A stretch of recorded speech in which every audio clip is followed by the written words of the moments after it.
지는 복되고 귀한 시간 될 수 있도록 축복하시고 역사해 주옵소서. 우리의 예배를 받아 주옵소서. 예수님의 이름으로 기도합니다. 아멘. 할렐루야. 반갑습니다. 우리 서로 다 같이 인사하겠습니다. 주님이 자리에 계십니다. 다시 한번 하겠습니다. 좋은 일이 일어납니다.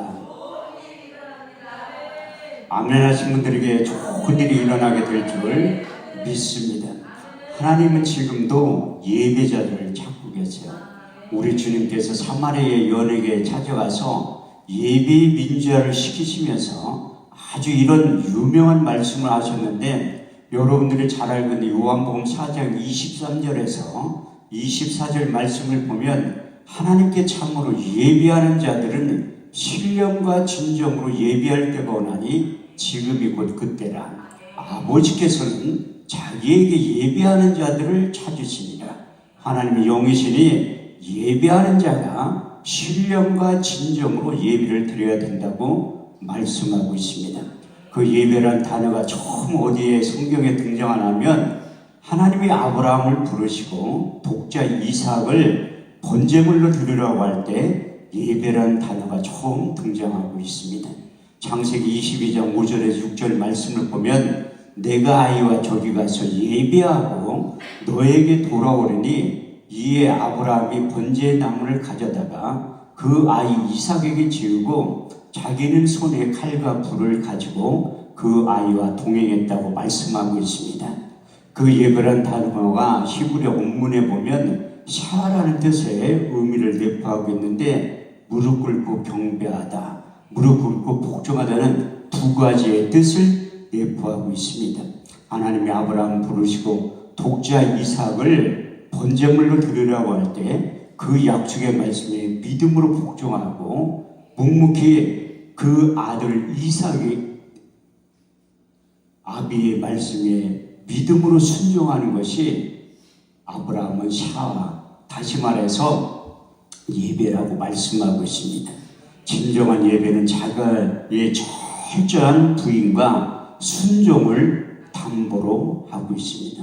그렇듯이 우리가 예배를 통해서 하나님의 뜻이 어디에 있는지 밝히 깨달아 알고 그 약속의 말씀을 믿음으로 순종하는 것이 예배의 시작이라고 말씀하고 있습니다. 매일매일 예배에 집중했던 사도 바울은 예배의 중요성에 대해서 로마서 12장 1절에 2절 말씀을 통해서 다시 한번 강조하고 있는데, 그러므로 형제들아 내가 하나님의 모든 자비하심으로 너희를 권하노니 너희 몸을 하나님이 기뻐하시는 거룩한 산 제사로 드려라. 이는 너희 드릴 영적 예비니라. 너희는 이 세대를 본받지 말고 오직 마음을 새롭게 함으로 변화를 받아 하나님의 선하시고 기뻐하시고 온전하신 뜻이 어디에 있는지 밝게 깨달아 알 수 있는 신앙의 안목을 활짝 열어주신다고 말씀하고 있습니다. 그래서 성경 공부 3년 하는 것보다 예배 한번 잘 드려서 어제나 오늘이나 영원토록 동일하신 그 주님을 만나면 여러분들이 변해서 새 사람이 되어서 제2의 인생, 제3의 인생을 다시 시작하게 된다고 말씀하고 있습니다. 우리가 인생을 살아가다 보면 앞에는 홍해가 가로막혀 있고 뒤에는 애굽의 군대가 따라오는 내 힘과 능력으로 도저히 감당하지 못할 때 하나님께서 출애굽기 14장 13절의 14절 말씀을 통해서 이런 위로의 말씀과 격려의 말씀을 하고 계시는데, 모세가 백성들에게 보아에 이르기를 너희는 두려워하지 말고 가만히 서서 오늘날 너희를 위하여 여호와의 행하시는 구원을 보라.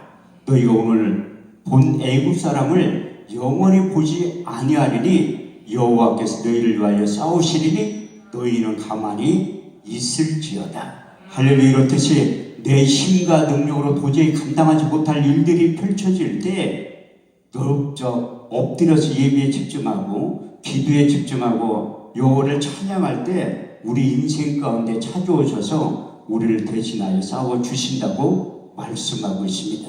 사도 바울도 사역 가운데 인생 가운데 자기의 힘과 능력으로 도저히 감당하지 못할 때 기도하고 예배에 집중할 때 그의 인생 가운데 찾아오셔서 우리 하나님께서 대신 싸워주실 때 이런 현상이 나타난다고 두 가지를 통해서 간증하고 있는데, 먼저 고린도서 4장 8절에서 9절 말씀을 보면 우리가 사방으로 우겨 싸움을 쌓여도 쌓이지 아니하고 답답한 일을 당하여도 낙심하지 아니하고 핍박을 받아도 버림받지 아니하고 거꾸로 틈을 당하여도 망하지 않게 된다고 고백하고 간증하고 있고, 더 나아가 예배 잘 드려서 어제나 오늘이나 영원토록 동일하신 그 주님을 만나서 이 세상과 하나님 나라를 앞당겨서 이 세상과 하나님 나라를 동시에 살아갈 때 이런 삶을 영위하게 된다고 말씀하고 있습니다. 고린도서 6장 9절에 10절 말씀을 보면 무명한 자 같으나 유명한 자요, 죽은 자 같으나 보라 우리가 살고 징계를 받은 자 같으나 우리가 죽임을 당하지 아니하고 근심하는 자 같으나 항상 기뻐하고 가난한 자 같으나 많은 사람들을 부유케 하고 아무것도 없는 자 같으나 모든 것을 소유한 자로 만들어 주신다고 말씀하고 있습니다. 그래서 여러분들이 이번 주간에 성회의 예배에 집중해야 될 이유가 바로 거기에 있어요. 코로나19가 조금 시작될 때 정부에서 예배에 제한을 시켜서 이제 우리 마음대로 자유스럽게 예배를 못 드리는 그런 시기가 있었어요. 앞으로 그런 일들이 일어나지 않는다는 보장은 없어요. 처음에 코로나19가 조금 시작할 때 언론에서 떠들썩하게 했던 모 지역이 있었어요. 그 중심에 제가 있었는데 언론사 기자들의 눈과 귀를 다 막고 다른 목사님들은 다 등장했는데 제 이름만 쏙 빠졌더라고요. 거기에서 토요일날 예배를 드리고 왔는데 약 30명의 사람들이 모여서 예배를 드린 거예요. 앞에 찬양인도 하는 목사님 5명도 다 코로나 확진자, 사회본 목사님도 코로나 확진자, 나 갈 때 똥 먹으라고 준 사모님도 코로나 확진자야. 근데 딱 돌아가시는데 모 시청에서 연락이 온 거예요. 거기 갔다 오셨죠? 물어보더라고요. 어떻게 알았냐 하니까 핸드폰 이치 추적하면 다 한대. 그 거기 가서 뭐 했냐고. 아니 내가 목사인데 거기 가서 뭐 했냐고. 같이 예배드리고 찬양하고 기도하고 설교하고 왔다니까 빨리 가서 코로나19 검사를 받으라는 거야. 저는 코로나19가 처음 시작될 때 하나님한테 물어본 거예요. 하나님, 이 코로나19에서 벗어나고 자유로운 방법이 무엇입니까? 그렇게 기도해서 응답받았을 때 2가지의 말씀을 응답을 받은 거예요. 첫 번째가 시편 23편 4절 말씀. 내가 사망할 음침한 골짜기로 다닐지라도 해를 두려워하지 않는 것은 주께서 나와 함께 하심이니라. 주의 막대기와 지팡이라 나를 안위하시니라. 두 번째는 역대하 7장 13절에서 16절.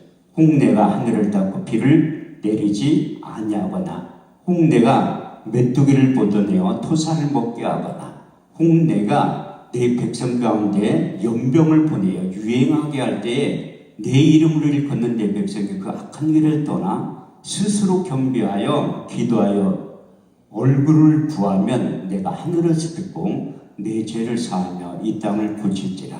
여기에서 하는 기도에 내 눈과 귀를 기울이니 내가 이전을 거룩하게 하고 내 눈과 마음이 항상 여기에 있느니라. 할렐루야. 2가지의 말씀에 응답을 받은 다음에 집회를 더 열심히 했던 것 같아요. 왜? 가장 코로나19로부터 청정지역이 어디냐면 우리 주님의 핏값으로 세우신 교회와 우리 주님의 핏값으로 세우신 기도원이 가장 청정지대, 안전지대라는 걸 깨달은 다음에 한 번도 코로나가 걸린 적이 없어요. 오사리 기도원에서 1주간 동안 사무총장 김용관 목사님과 같이 방을 썼는데도 나는 안 걸리는 거야. 전주에 있는 모 기도원에서도 단체에 있는 목사님들 다 걸렸는데 저도 안 걸리는 거야. 우리 딸내미와 같이 며칠을 같이 있었는데도 딸내미는 코로나 걸렸는데 집사람들 코로나 걸렸는데 나는 안 걸리는 거예요. 이렇듯이 하나님의 약속의 말씀을 믿음으로 받아들일 때 약의 역할을 한다는 거예요. 잠언 4장 20절에 22절 말씀을 보면 내 아들아 내 말에 주의하며 내가 이르는 것에 내 귀를 기울이라. 너는 그것을 내 눈에서 떠나지 말며 내 마음속에 지켜라. 그것을 얻는 자의 생명이 되며 온 육체의 건강이 됨이니라.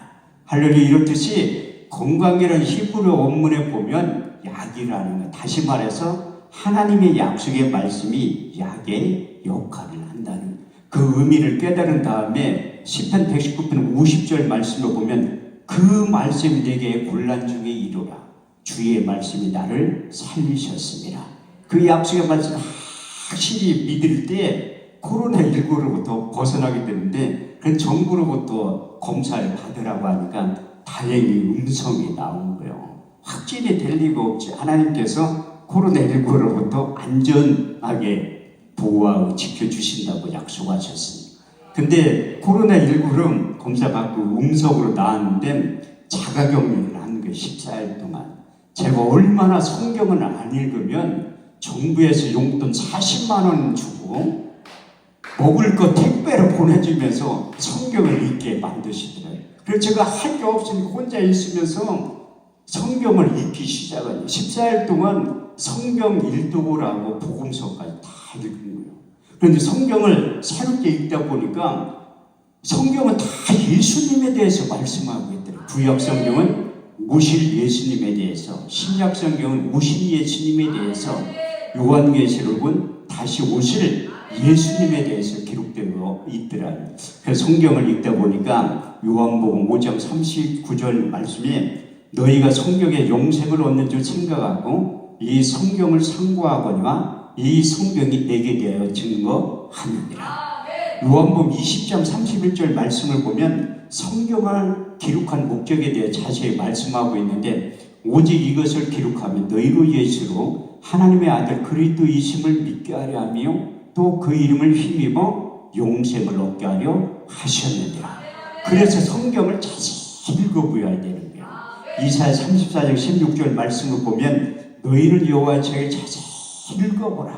이것이 하나도 빠진 것이 없고 짝이 없는 것이 없으리니 이는 여호와의 입이 이를 명하셨고 그의 신이 이것들을 모으셨다고 말씀하고 있습니다. 그래서 성경 읽다 보니까 우리 주님하고 가장 밀접한 관계에 있던 사도 바울도 로마서 1장 1절의 사절을 통해서 이렇게 고백하고 간증하고 있다는 그리스도의 종 바울은 사도로 부르심을 받아 하나님의 복음을 위하여 택정함을 입었나니 이 복음은 하나님이 그의 아들에 관하여 선지자들로 말미암아 성경에 미리 약속하신 것이라.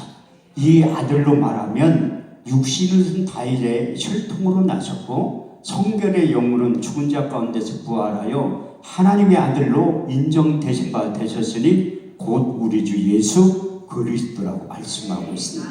사도 요한도 요한일서 1장 1절에 2절 말씀을 통해서 태초의 생명의 말씀에 관하여 우리가 귀로 들은 바요 눈으로 본 바요 주목하고 손으로 만진 바라. 이 영원한 생명이 나타내신 바 된 자니라. 우리가 이 영원한 생명을 보았고 증거하여 너에게 전하노니 아버지와 함께 계시다가 우리에게 나타나신 바 된 그분이 예수님이라고 말씀하고 있습니다. 우리 주님께서도 부활하셔서 40일 동안 육신의 몸과 부활의 몸을 갖고 계시는 그 근거가 어디에 있냐면 사도행전 1장 3절 말씀에 보면 해 받으신 후에 친히 사심을 나타내사 40일 동안 저에게 보이시며 하나님 나라에서 말씀하실 때 누가복음 24장 44절 말씀을 통해서 또 이르시되 내가 너희와 함께 있을 때에 너에게 말한 바 곧 모세의 율법과 선지자의 시편에 나에 대해서 기록하였다고 말씀하고 있어요. 그래서 구약 성경은 말씀이 육신되어 오신 예수님에 대해서 약 300번에 걸쳐서 예언의 말씀이 기록되어 있습니다. 그 대표적인 대선지자 이사야의 입술을 통해서 3번에 걸쳐서 예언의 말씀을 하신 첫 번째 이사야 7장 14절 주께서 친히 징조로 너에게 주실 것이라. 보라 처녀가 잉타하여 아들을 낳을 것이요 그 이름을 임마누엘이라 하리라. 두 번째 예언의 말씀이 이사야 9장 6절 말씀을 보면 한 아이가 우리에게서 낳고 한 아들을 우리에게 주신 바 되었는데 그 어깨는 정사를 메었고 그 이름은 기묘자라 무사라 전능하신 하나님이라 영존하신 아버지라 평강의 왕이라 할 것입니다. 세 번째 예언의 말씀이 그 예수가 인류의 대통령으로 나타나서 십자가의 죽으심과 그 과정과 이유에 대해서 이사야 53장 1절에서 6절은 이렇게 말씀하고 있습니다. 우리의 저는 것을 누가 믿었느냐? 여호와의 발이 네게 나타나느냐? 그는 주 앞에서 자라나기를 연한 순 같고 마른 땅에 나온 줄기 같아서 고운 모양도 없고 풍채도 없은즉 우리 보기에 흠모할 만한 아름다운 곳이 없도다. 그는 멸시를 받아서 사람에게 실어버린 바 되었으며 간고를 많이 겪었으며 질고를 아는 자라 마치 얼굴을 가리고 사람을 바라보지 않음을 받는 자 같아서 멸시를 당하였고 우리도 그를 기이 여기지 아니하였도다. 그는 실로 우리의 질고를 지고 우리의 슬픔을 당하였거늘 우리는 생각하기를 그는 징벌을 받으며 하나님께 맞으며 고난을 당한다 하였노라. 그가 찔림은 우리의 허물을 인하며 그가 상함은 우리의 죄악을 인함이라. 그가 징계를 받으면 우리가 평을 누리고 그가 채찍에 맞으면 우리가 나음을 입었도다. 우리는 다 양 같아서 그릇 행하여 각기 제 길로 갔거늘 여호와께서 우리 무리의 죄악을 그에게 담당시키셨다. 또 대표적 미가서 5장 2절 말씀을 통해서 다시 한번 예언하고 있는데 베들레헴 에브라다야 너는 유다 족속 중에 작을지라도 이스라엘 다스릴 자가 내게서 내게로 나올 것이라. 그의 근본은 상고의 태초이니라. 하나님께서 구약의 선지자를 통해서 예언했던 말씀은 하나님의 때에 하나님의 방법으로 반드시 나타난다고 약속하고 있습니다. 시편 89편 34절 말씀을 보면 내 언약을 파하지 아니하고 내 입술에 낸 것도 변치 아니하리라. 여러분들이 잘 알고 있는 민수기 23장 19절 말씀을 보면 여호와는 인생이 아니시니 거짓말을 하지 아니하시고 인자가 아니지 후회가 없으시도다. 어제 말씀하신 말 행치 아니하시며 하신 말씀을 실행치 아니하시랴. 근데 신약으로 넘어와서 우리가 성탄절을 가까이 오면 가장 많이 인용하는 말씀이 있습니다. 누가복음 2장 12절에서 14절. 오늘날 다윗의 동네에 너희를 위하여 구주가 나섰으니 곧 우리 주 그리스도라. 너희는 가서 강보에 쌓여 구에 쌓인 아기를 부르니 이것이 너희에 대한 표적이니라.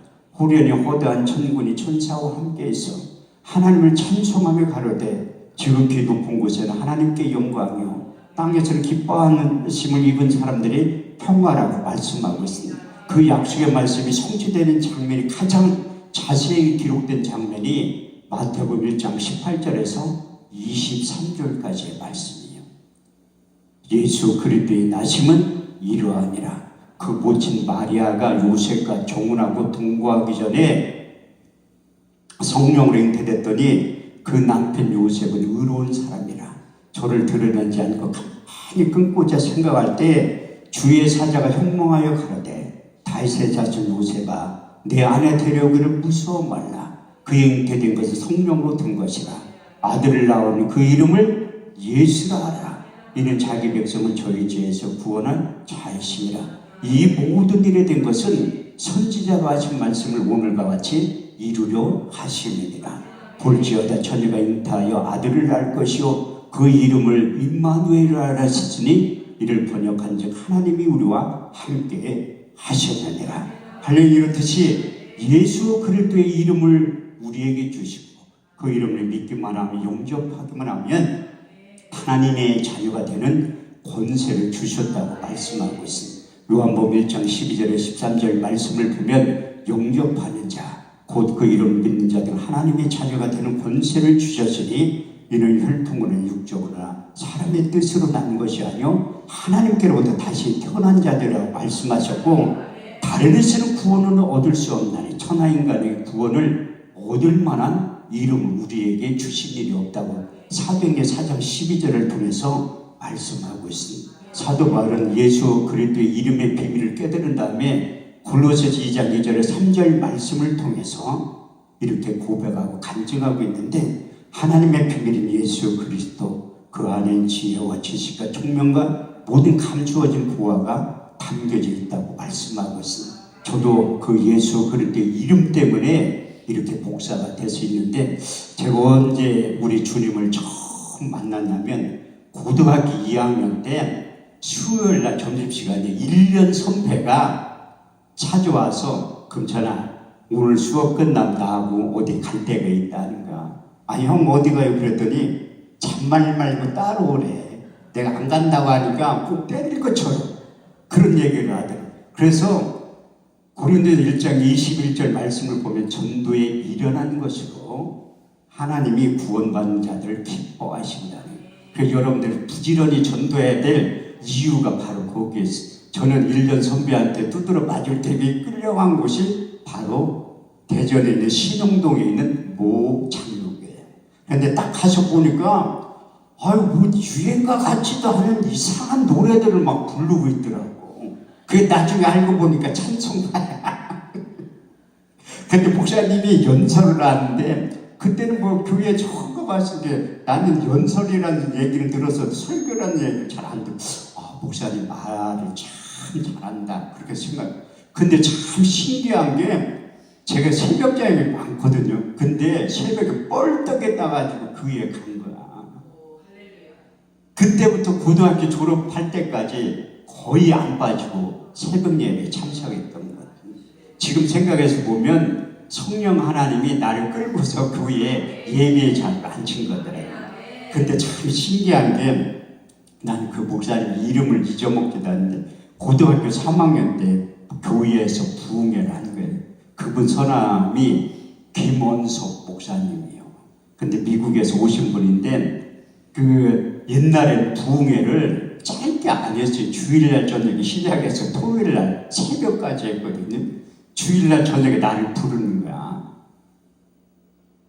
학생이 나한테 몇 학년이라고 그러고 고등학교 3학년이라니까 너 낮에 학교 가니까 새벽 예배하고 저녁 예배는 꼭 참석을 하라고 하더라고요. 근데 알았다고 했죠. 근데 그 목사님이 권면하는 게 그 예배 드릴 때는 꼭 헌금을 하라고 하더라고. 나는 그때 참 신기하다. 아니 학생이 무슨 돈이 있다고 나한테까지 뿅을 뜯으려고 하나 이런 생각. 미국에서 오신 목사인데 역시 틀리구나 그렇게 생각을 해서 집에서 학교까지 걸어간 1시간이 1시간. 그런데 헌금하려고 갔다 온 거예요. 걸어왔다 걸어온 거야. 그래서 매일매일 헌금을 한 거예요. 토요일날 새벽 예배 끝나던 나를 불러가지고 나오라고 하더라고요. 그래서 한수기도를 해주면서 너 이제 앞으로 목사가 될 것이고 훌륭한 부흥사가 될 것이다. 그런 기도를 해주더라고요. 나는 하나도 안 믿었어요. 담임 목사님하고 짜고 내가 서울로 학교 갈게 날 주저앉히려고 저런 얘기를 하는구나. 그런 생각을 했는데 그 말씀이 떠나지 않는 거예요. 고린도서 10장 5절 말씀을 보면 생각을 사로잡아 그리스도께 복종시키는 거예요. 그래가지고 신학교를 일찍 갔다가 저쪽 동네에서 방황하다가 회개하고 돌아온 곳이 바로 이 하늘산 기도원이에요. 이 하늘산 기도원이 와가지고 그때도 지금도 여기 들어오기 힘든 어제도 그 이빈나 목사님 여기 못 찾아가 뺑뺑이 돌았듯이 저도 못 돌아가지고 내가 회개할 때가 돼가지고 우리 집사람이 여보 당신이 이제 회개할 때가 됐어. 무슨 회개냐니까 자기가 하나님의 음성을 들었대. 뭔 음성이니까 저희 딸 이름이 하늘이거든요. 하늘이 데려간다는 거야. 그런데 저도 집에 가다가 음성을 들은 거예요. 저는 신령한 목사가 아니거든요.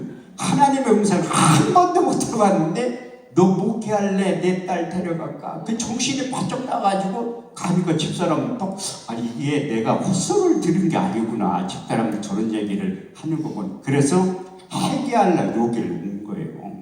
근데 아침에 일찍 출발해서 그때 분당 살 때니까 왔는데 입구가 안 보여. 한 바퀴를 돌고 두 바퀴를 돌고 세 바퀴를 돌았는데 내 생각에 회개할 때가 안 됐구나. 그 생각이 들어요.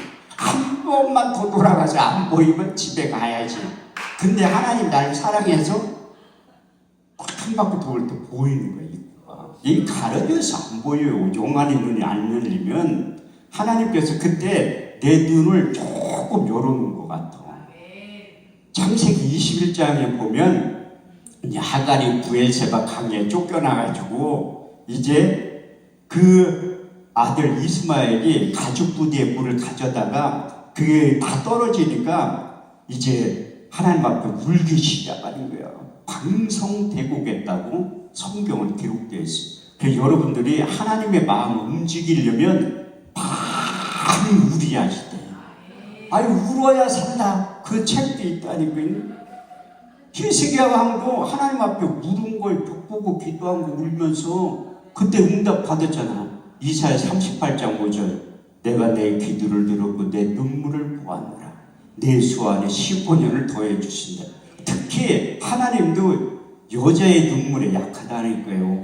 그 대표적인 성경에 써있잖아요. 하갈 방성되고 가면서 울었다. 그때 하나님이 안목을 활짝 열어주신 거예요. 창세기 21장 19절 말씀을 보면 여호와께서 하갈의 눈을 밝히시매 우물을 보고 가서 가죽 부대에 물을 담아다가 그 아이에게 마시게 합니다. 그런데 안목이 열린 사건이 하나님 여자를 더 사랑하신다. 그 최초의 안목이 열린 사건이 하갈에게 열리고 두 번째 안목이 열린 사건이 엘리사 몸종인 열린 거예요. 아람 군대가 엘리사를 잡으려고 도단성에 에워싸고 있는 거예요. 그때 안목이 안 열린 그 개아시는 크게 오두방정을 떠는 거예요. 그때 엘리사는 안목이 영적인 눈을 가지고 있었기 때문에 환하게 있어. 그때 기도해서 하나님 앞에 기도해 그 사원의 눈을 열어서 보게 하는 거예요. 열왕기하 6장 17절에 18절 말씀을 보면 기도하여 가라되 저 사원의 눈을 열어서 보게 하옵소서. 여호와께서 그 사원의 눈을 여심해 불말과 불병거가 온산에 가득하여 엘리사를 돕고 있었다고 말씀하고 있습니다. 그래서 하나님이 내 안목을 조금 열어주신. 그래서 여기 온 거예요. 왔는데 내가 믿음에서 떠난 지가 한 10년이 넘었잖아. 그래서 예배에 집중해야 될 이유가 무엇인가 하면 새벽 예배 그렇게 다니고 신학교 다닐 때 거의 철회를 했던 데가 믿음에서 떠나니까 수요일날 예배 참석 안 해. 새벽 예배 참석 안 해. 주일날 저녁에 참석. 주일날도 참석을 안 해. 근데 더 심각한 게 뭐냐면 신앙생활 하는 교회 가는 집사람과 딸을 못 가게 핍박하고 있어. 이게 사단의 전략 중에 한 가지. 10년 만에 회개하고 돌아왔는데 내가 여기 딱 왔는데도 찬양 소리가 나더라고. 그런데 여기에 들어와야 되는데 안 들어온 거야. 그러면서 이게 저녁 때가 딱 됐는데 그때도 안 들어간 거야. 내 한쪽 귀에서 두 가지 음성이 들리는 거야. 그때까지 내가 술을 한 달에 32일을 먹었던 사람이에요. 술도 3박자가 맞아야 돼요. 첫 번째 돈이 있어야 되고, 두 번째 건강이 있어야 되고, 세 번째는 시간이 자유로워야 돼. 나같이 장사하는 사람들이야 하루 일 안 하면 되잖아. 직장생활 하는 사람은 새벽까지 못 먹어요. 우리 같은 사람은 새벽까지 먹어, 하루는. 그래서 밤새도록 먹어서 30일. 그러니까 술을 끊어야 되는데, 술 끊지 못하고 어떻게 목회를 술 냄새 풀풀 풍기면서 내가 신고도 하는데. 그래서 술 끊을 겸 왔는데, 한쪽 교회에서는 너 오늘 저녁에만 술 먹고 내일 새벽 예배부터 참석해. 그런 음성이 들리는 거야. 그래서 시동 걸고 나가려고 하니까 또 한쪽 교회에서 너 나가면 끝이다. 너 나가면 끝이다. 시동을 껐다 켰다. 근데 저녁 예배에 참석을 안 한 거야. 찬양 소리는 여기서 왔다 갔다 저 문 앞에서 왔다 갔다 하면서 들어오지도 않은 거야. 저녁 예배가 끝났는데 안 들어온 거야.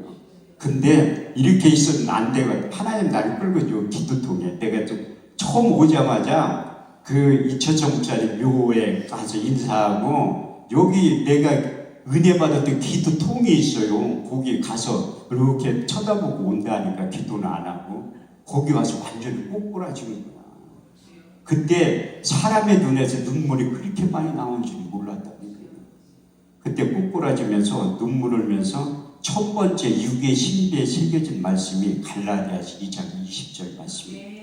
내가 그리스도와 함께 십자가에 못 박혔나니 그런즉 이제는 내가 산 것이 아니요 오직 내 안에 그리스도께서 사신 것이라. 이제 내가 육체 가운데 사는 것은 나를 사랑하사 나를 위하여 자기 몸을 버리신 하나님의 아들을 믿는 믿음 안에서 사는 것이라.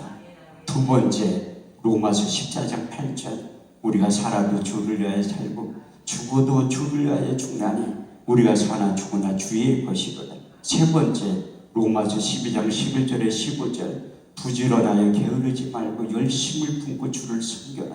소망 중에 즐거워하며 환난 중에 참으며 너희를 핍박하는 자를 축복하라. 축복하고 저주하지 말라. 즐거워하는 자들 함께 즐거워하고 우는 자들 함께 울라. 제가 술 끄는 게 고린도전서 3장 16절에 17절 말씀이에요. 너희가 하나님의 성전인 것과 하나님의 성령이 너희 안에 거하시는 것 너희가 알지 못하느냐. 누구든지 하나님의 성전을 더럽히면 하나님이 그 사람을 멸하시리라. 내가 거룩하니 너희는 거룩하다. 그래서 밤새도록 울면서 내가 하나님의 성전이구나. 그걸 깨달은 다음에 내가 그동안 어떻게 여기다 술을 들어봤지? 절제 그 다음부터 술 생각 하나. 제 친구들이 물어봐요. 하나님은 살아있다.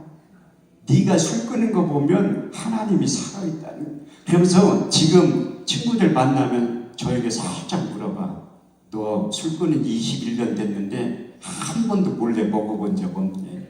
한 번도 없어요. 진짜 이게 하나님의 은혜더라고요.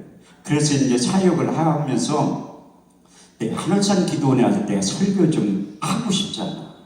은혜 받은 거. 근데 전국에 있는 기도원 가서 다 설교를 해봤는데 여기는 올 기회가 없어. 그런데 어떤 목사님이 연합집회에 소개를 시켜줘서 했는데 오늘이 31번째 설교하는 거예요. 그래서 이 하늘산 기도원에서 큰 은혜를 받았는데 제가 올 때마다 하늘산 기도원을 하나님 이런 기도원을 이끌어 간다는 걸 느낀 거예요. 첫 번째 역대하 6장 20절, 주께서 전에 말씀하시기를 내 이름을 거기 두리라 하신 곳 이곳을 향하여 주의 눈이 주야로 곱시며 종들이 이곳을 향하여 비는 기도를 들어 응답하시는 기도원이라는 거예요. 두 번째 이사야 56장 7절, 그 말씀이 무엇인가 하면 그 좀 생각날 때 세 번째가 그 말씀이 역대 7장 15절에서 16절, 내가 이 전을 택하고 거룩하게 하여 내 이름을 영영히 거기 있으라 하였느니라. 내 눈과 마음이 항상 여기에 있느니라. 두 번째 말씀이 이사야 56장 7절, 내가 그를 나의 성산으로 인도하여 기도하는 내 집에서 그들을 기쁘게 할 것이며 그들의 번제와 이승은 나의 단에 기꺼이 받게 되리니 내 집은 만민이 기도하는 집이라 일컬음을 얻게 될 것이라. 제가 31번 설교하면서 수없이 많은 은혜를 받은 거예요. 근데 참 작년 8.15 성에도 여기서 연합 집회를 했거든요. 근데 그 다음 주에 또 연합 집회를 한 거예요. 여기서 목요일에 저녁 때 너무 몸에 무리가 많나 왼쪽 혈관이 다 터진 거야. 그래서 금요일날 점심 때 저기 총무 목사님하고 식사를 갔는데 내가 늦게 간 거야. 이 갑자기 유리체 출혈이랑 잉크를 탁 뿌린 것처럼 눈이 하나도 안 보여. 한눈 가지고 운전해서 가니까 당연히 늦게 갈 수밖에 없지. 아는 목사님들이 왜 이렇게 늦게 왔냐 나한테 막 뭐라고 하더니 난 속도 모르고. 아니 갑자기 외국어가 됐는데 얼마나 불편하겠어. 가면서도 한편으로는 또 원망도 한 거예요. 제가 목회 21년 하면서 한 번 하나님을 원망해 본 적이 있어요. 우리 딸 때문에. 아빠 우리는 언제까지 이렇게 살 거야? 아빠 우리는 언제까지 이렇게 살 거야? 이렇게 했을 땐 걱정하지 마. 목사의 자녀, 하나님의 자녀는 인생은 하나님이 책임져. 걱정하지 마. 그랬더니 못 믿겠다는 거야. 우리 딸내미가 저한테 목사님이라고 한 적이 지금까지 10번도 안 돼. 근데 처음으로 나한테 목사님이라고 부른 적이 고등학교 입학하고 난 다음이야. 그 가스비를 못 내가지고 새벽 예배 끝나면 내가 커피포트에 물 끓이는 거예요. 야, 아침에 머리 감지 말고 저녁 때 좀 감어. 안 된대. 기집애려 머리가 붕 터가지고 아침에 까먹어야 된다는 거야. 아니 성모르는 목사님들은 왜 새벽 예배 끝나고 커피포트에 물 끓이니? 아니 고생 안 해본 목사님들은 모른다니까. 가스비를 못 내서 끊겨가지고 그런 거지. 그래서 우리 딸내미가 아빠 우리는 언제까지 이렇게 살 거야? 집도 없이. 걱정하지 마. 하나님 책임지니까. 고등학교 입학식 딱 하고 난 다음에 목사님 할 얘기가 있대. 나 깜짝 놀라서 목사님 소리를 처음 들어보지. 엄마도 잠깐 이리 와보래. 왜 그러냐니까 나는 이제 다른 교회에 다닌데 거짓말하는 목사 밑에서 신앙생활 못하겠다는 거야. 자기가 삶이 하나도 안 변하는데 신앙생활 못하겠다는 다른 교회에 다닌다는. 우리 집사람도 이렇게 보고 있다가 자기도 다른 교회 가고 싶대. 교회 부흥이 너무 안 되니까. 이게 현실이요. 근데 하나님이 나에게 큰 은사를 준 거야. 왜냐하면 내가 아무것도 없어도 재물을 끌어다닐 수 있는 능력이 임하는 거예요. 하나님이 나에게 교회 개척하기 전에 전 재산을 드리고 응답을 받았어. 제가 의심병 환자라 목사 안수 20년 만에 받은 거예요. 20년 만에. 나는 주변의 개척교회 목사님들 보니까 너무 돈 때문에 고생을 많이 하더라고. 그래서 그걸 응답 받지 않으면 목회를 못할 것 같더라고. 그때 나는 고등학교 3학년 때 김원성 목사님한테 부흥회 때는 꼭 예물을 드리라고 배웠잖아. 그래가지고 내 전 재산을 드리고 싶은 거야. 아파트라도 한 채 있었으면 큰일 날 뻔했어. 돈이 한 푼도 없게. 굉장히 내 집사람은 돈 좀 달라고 하니까 돈이 어딨니? 돈 갖다 주니까 2년이 넘었는데 집에 무슨 돈이 있니? 그럼 내가 결혼할 때 폐물 사준 거 있지? 물 한 잔 가면 그 앞에 금문방에 있으니 그거 가서 얼른 팔아가지고 와. 그리고 얼른 팔아가지고 온 거에 94만 원 내가 잊어먹지도 않아. 그걸 가지고 우리 집사람은 한 20만 원 줄 줄 알았는데 그거 가지고 간 거야 부흥에. 아니 나도 하나님 앞에 떳떳하게 전재산 드렸다고 간증할 거리가 있어야 되잖아. 그래가지고 그거 가지고 가가지고 응답을 받은 거예요. 응답을. 왜 어떻게 응답을 받았냐? 이 하나님이 내가 도망갈 게 너무나 잘 알아. 책 사고 테이프 사고 시험 들어서 헌금 못할 게 월요일날 저녁에 다 한 거예요. 사도행전 5장 말씀을 그냥 써놓은 게 아니요. 헌금하고 죽은 사람 있잖아. 아나니아 삽비라고. 헌금 안 하면 안 죽는데 왜 죽어 헌금하고. 그 하나님을 속이면 안 된다니까요. 그래서 월요일날 저녁 헌금을 다 한 거야. 3박 4일 먹고 자고 할 거 빼놓고서 헌금 다 하는데 내가 월요일날 응답 받으면 집에 가지. 내가 거기에 왜 있겠어. 하나님 날 누구보다 잘 아는데. 내가 왜 이런 얘기 하냐면 여러분들 여기에 몇 명 갈 분이 있어. 하나님이 오늘 오전 예배 응답할 수도 저녁 때 할지도 다 뭔지 알지. 근데 하나님이 목요일날 저녁에 응답을 해주신 거 3가지의 말씀으로. 이제 첫 번째가 고린도전서 9장 11절. 내가 되게 신령한 것을 뿌렸은즉 너희 육신의 것을 거두는 것을 가다하지 말라. 두 번째, 너는 개척을 하면 이중직하지 말고 교회에서 나는 헌금으로 먹고 살라니. 고린도전서 9장 13절. 성전의 일을 하는 일이든 성전에서 나는 것을 먹으며 제단을 모시는 자는 제단에서 나는 것을 먹으리라. 마지막 3번째, 이것 때문에 제가 교회 개척을 한 거예요. 마태복음 21장 1절에 4절. 사람들이 예루살렘에 가까이 와서 감람산 벳박에 이르렀을 때 예수께서 두 제자를 부르시며 이르시되 너희는 맞은편 마을로 가라. 곧 매인 나귀와 나귀 새끼와 함께 있는 것을 보리니 풀어 내게로 끌고 오너라. 누가 무슨 말을 하고 주가 쓰시겠다 하라. 그래야 즉시 보내리니 이는 선지자로 하신 말씀을 오늘과 같이 이루려 하셨느니라. 그래서 작년에 그렇게 한쪽 눈이 실명이 된 거예요. 근데 그 8.15 성의 그 다음에 연합 집회를 끝나고 10월 달에 개인 집회를 하러 또 왔어. 그때는 오른쪽 눈도 안 보일 때야. 너무나 괴로운 거야. 나는 작년에도 거의 한 40주 이상을 집회를 한 거예요. 하나님을 위해 최선을 다했는데 아니 하나님이 들어 사용하신 이 한월산 기도원에서 눈이 터져가지고 실명이 됐는데 너무 괴로운 거야.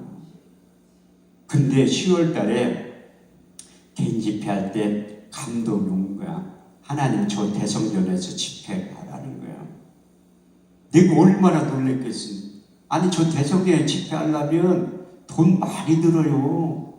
돈 많이 들어. 근데 하나님이 하라고 해서 응답을 못 받은 거야. 그러면서 눈이 실명되면서 내가 할 게 없잖아.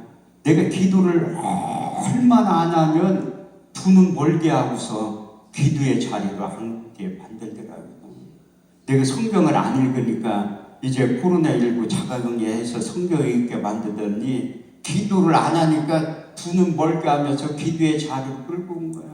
그럼 기도하기 시작한 거야. 그 두 눈이 멀으니까 미사여고 하면서 기도도 안 돼. 딱 이 두 마디 한 거예요. 하나님 나 좀 살려주세요. 하나님 나 좀 살려주세요. 하나님 내 눈을 열어서 보게 해주세요. 하나님 내 눈을 열어서 보게 해주세요. 근데도 응답이 없어. 계속 기도해. 저는 기도를 많이 하는 목사는 아니지만 꾸준히는 해요. 꾸준히. 근데 기도를 계속 하니까 5가지로 응답의 말씀을 받은 거야. 첫 번째가 이사야 41장 10절 두려워 말라 내가 너와 함께함이라. 놀라지 말라 난 너희 하나님이 됨이라. 내가 너를 굳세게 하리라. 참으로 내가 너를 도와주리라. 참으로 나의 오른손을 너를 붙잡아 주시리라. 한쪽 눈은 실명하실 때는 그래도 한쪽 눈은 보이니까 불편해도 지냈는데 이제 왼쪽 눈은 시력 0이에요. 이쪽은 20%밖에 안 보여. 그러니까 얼마나 불편하겠어. 제가 이거 그냥 갖고 온 게 아니에요.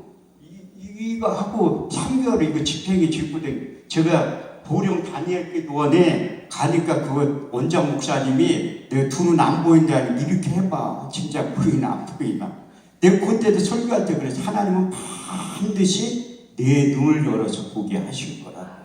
왜? 나는 응답을 받았잖아요.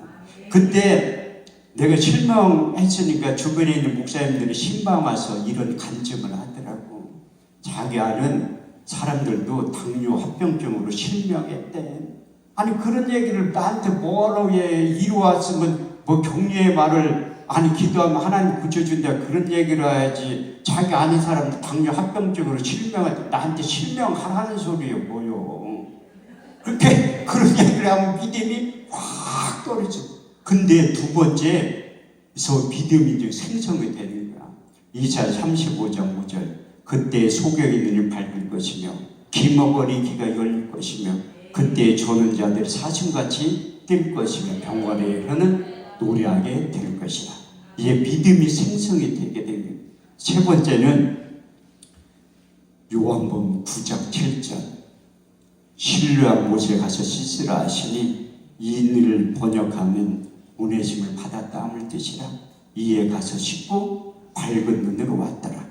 이 실로암이 저도 이스라엘 갔을 때 실로암 연못 가봤거든요. 그때는 두 눈이 밝으니까 뭐 관심도 없었지. 지금 두 눈이 멀으니까 이제 관심을 갖는 거예요. 그 딸내미한테 전화해가지고 야 우리나라에 실로암이라는 단어가 들어가는 병원 좀 한번 찾아봐요.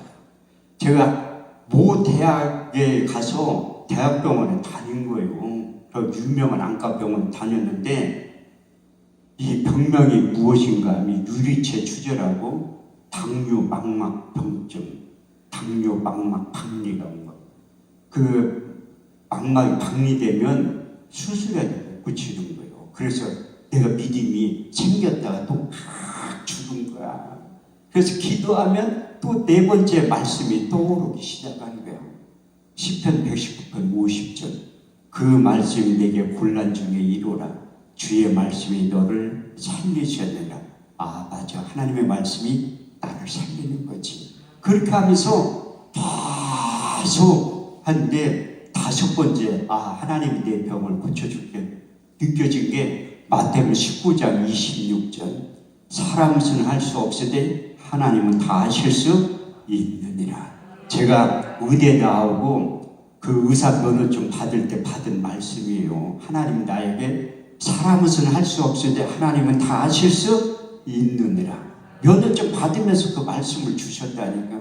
그래가지고 그렇게 하는데 내가 근데 저 등촌 중에 실로암 안과병원이 있더래. 그 사무총장 목사님이 놀러 온 거야. 그 목사님 나 좀 태우고 그 병원 좀 데려다 놓으라고.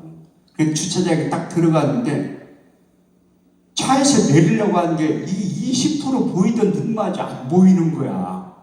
이상하다. 성경에는 실로암 못에 가서 씻고 밝은 눈으로 왔다고 기록되어 있는데 아니 눈 이거 고치러 갔는데 완전히 실명을 했으니 내가 어떻게 얼마나 놀랐겠어. 그래서 김우강 목사님 내 손을 붙잡고 검사하라 간 거야. 검사를 10몇 가지를 하는데 눈 초음파를 할 때 망막이 박리된 것 같다고 얘기를 또 하더라고. 김우강 목사님 나보다 더 놀래. 옆에서 들었으니까. 같이 11년 사역에 날 사랑하니까 나보다 더 놀라는 거지. 그 두 번째 이 검사하고 결과 오러 갈 때는 나 혼자 버스 타고 간 거예요. 거기 기도원 앞에서 버스를 타고 사당역에 내렸어. 그때 이걸 가져가셔야 되는데 안 가져간 거예요. 그냥 전철 타고 가려고. 그래서 사당역에 딱 내려가는데 갑자기 하나도 안 보이기 시작하는 거예요.